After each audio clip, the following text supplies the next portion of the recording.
What's up, guys, and welcome to another story.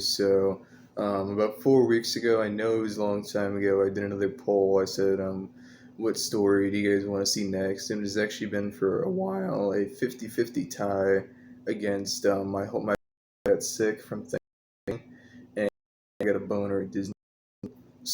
We're both stories. Not in the same video actually, because that would probably make it like 15 minutes.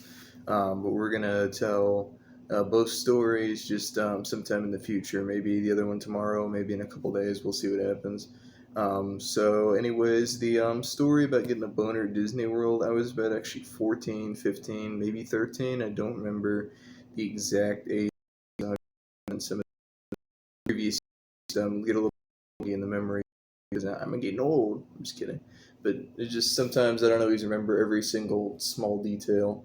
But back in those days, I would always call the horny years. I literally did a video about it yesterday, talking all about how I literally put my dick in a vacuum, doing all this weird shit, just like trying anything I could, just get that little buzz off and stuff. Because I was always thinking about it. There were some days in school when I literally just was like, I can't wait to go home and jack off. Like I literally thought about it so much sometimes. And back in those days, like it was easy to get a boner sometimes. Like literally sometimes you just get it for no reason. Like you get it when you wake up. Sometimes I'd just be standing at the fridge and I'd get one. And my brother made a really funny joke. He's like, I didn't realize that the birthday cake in the fridge that's stale by now is giving you a boner. Like, I didn't know you wanted a fuck birthday cake. I was like, hey, sometimes I can't help myself, man. I'm cake sexual. It's a new thing, and if you can't accept me for being that, then fuck you. It's 2023, and I can be whatever the fuck I want. So, anyways, yeah, like I was saying, it was really easy to get a boner back in those days. Literally, something I'm just thinking about, like big titties or whatever, would just cause it to rise and everything. So basically, my mom and I are big roller coaster fans. I have been ever since I was 7 or 8 years old. And, I just always liked the thrill and everything. We would always ride as many roller coasters as we could together. We've been to Six Flags, Cedar Point, um, Disney World, not Disneyland, but I want to go. Anybody who's ever been to Disneyland, just tell me if it's good or not. But anyways, yeah, we were at Disney World, and we both sort of like. She likes Aerosmith more than I do, but I think they're okay. I got a couple songs that I'll one time listen to, pop my headphones and listen to it for a little while. But she likes them a lot, so she wanted to ride the Rock and Roller Coaster. That's what it was called, and it's a lot of fun. It actually starts off with like a video playing where the guy who works there sort of talks to the video in a way, like he says something about like let's give him backstage passes or whatever, and he has to sync it up with the video so it sounds like the guy is actually talking with him and all that. It's kind of cool, and there's a lot of memorabilia and stuff you can look at, and a lot of the time. Sometimes like Six Flags, they would sometimes try to entertain you and shit. They put like Looney Tunes on the TV and all that because I don't know, maybe they're partnered with them. I don't know what the deal is, but they'll just put like Looney Tunes in the TV in the ride line just so you're not bored out of your skull and everything. And it's super hot out. Sometimes you can't even see the screen. So I think the rock and roll memorabilia is pretty cool to stare at. So yeah, we were basically we got on the ride probably maybe an hour, hour and a half into it. Sometimes the lines move decently fast, and that's decent because sometimes there were times when we waited almost 4 hours for a ride, and it was like almost dinner time by the time we got off. But although that is the case, I mean sometimes lines are pretty fast.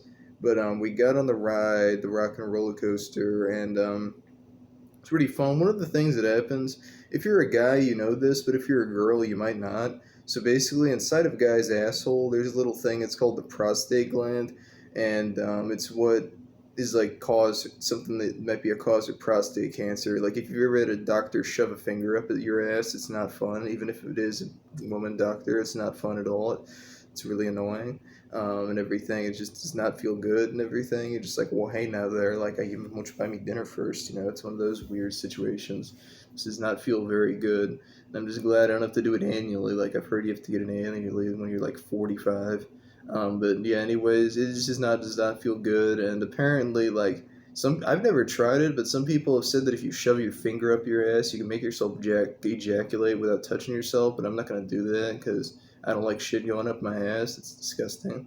And anyway, yeah, that some people say that, and one of the things that happens if you're like sitting on the bus sometimes, even like and it's like right here, like right on your butt, and then it's literally vibrating it. It's like inside your fucking asshole and everything. It's literally vibrating it and shit, and like it can make you get a boner. So that's just something that can happen. And like the ride is really, it vibrates a lot and stuff. It's like a crazy with an Xbox controller. It vibrates a shit ton, and then you basically just get off it and everything.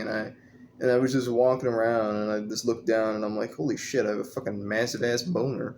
Just walking around. The worst part was we were just passing by the kids section. There were like a bunch of 8-year-olds, and my mom was like, you better hide that thing, otherwise they're gonna think you're a pedophile. So I mean, it was definitely just a really weird, goofy story and everything, and it just happens. Like sometimes it's on autopilot. Sometimes you're just sitting there, and then whoop, like all of a sudden you're like, why is my pee pee hard? Nothing stimulating's around.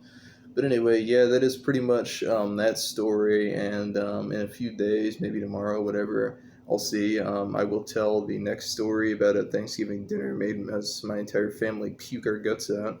So yeah, I hope you guys enjoyed this story, and I will see you guys next time.